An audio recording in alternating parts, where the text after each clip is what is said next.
Well, it's April once again, and that means it's time for Edutainment Month here at the circus. Now, I'm not hip and happening enough to know what piques the interest of the bohemian youth of today, but I do know that during the 90s it was all about dinosaurs. That's in no small part thanks to Jurassic Park, and for kids in the UK, the likes of Walking with Dinosaurs, which made budding paleontologists and archaeologists of us all.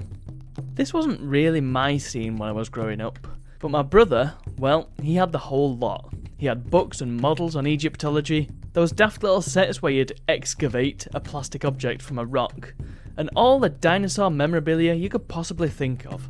The idea of digging up the past, literally, was a fascinating one, and that'll be how we came to own a copy of Exploring Civilizations, released in 1997 by Rumtech Inc. as part of their Galaxy series.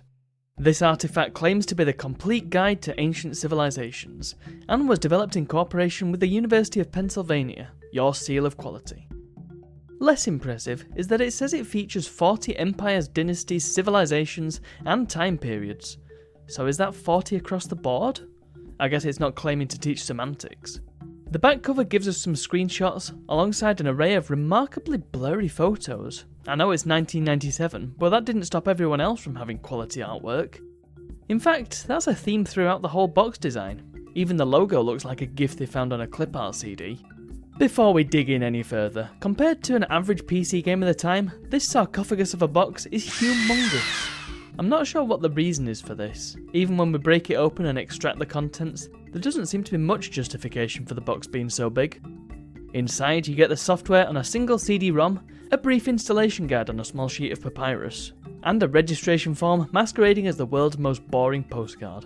Start the program up, and you're greeted with a suitably ancient worldy sounding piece of music, followed by an equally suitable menu.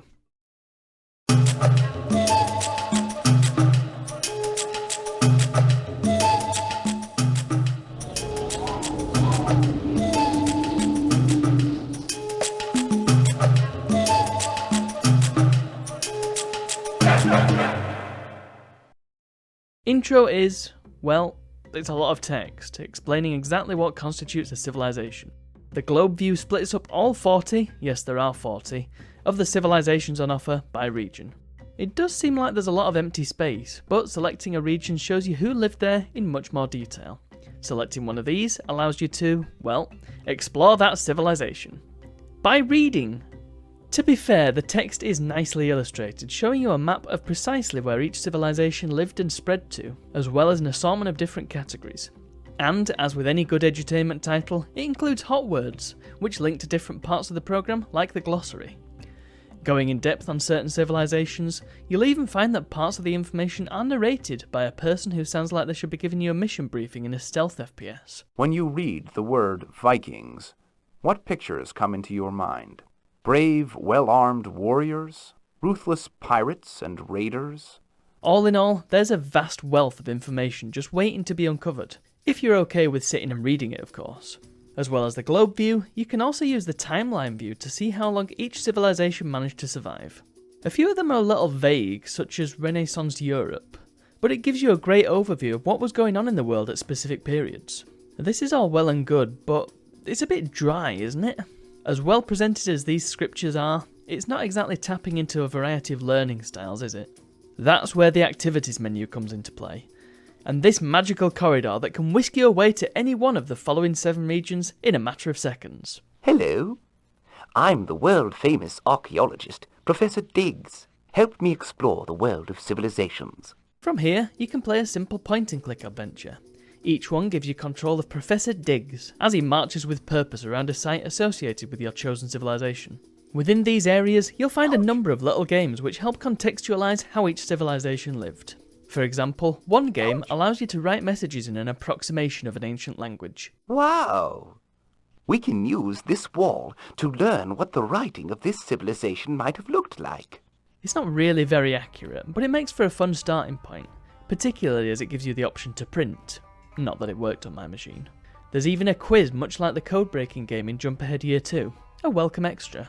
In addition to that, there's a memory game in which you match a picture with its description, and a map in which you work out where certain objects originated. These 3 recur throughout the different regions. Some civilizations have games specific to them as well. Visiting ancient China lets you learn how an abacus works. Rome, appropriately enough, gives you a Roman numerals quiz. And you can also find an Aztec calendar, showing you precisely how unlucky your birthday is. There's a good variety of games on show here, even if they're a little few and far between, with an average of 3 activities per civilization. It would also have been nice if the treasure you received for clearing the games actually meant something. As far as I can tell, it's nothing but an animation.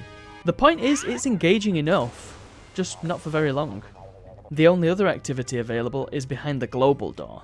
Pick your champion, a fictional representative from each of the main civilizations in the software, and go head to head with up to 3 other players in a trivia quiz. Questions range from the elementary to the obscure, and cover pretty much everything in the program. Make sure you've done your research, as the first person to answer 10 questions correctly wins.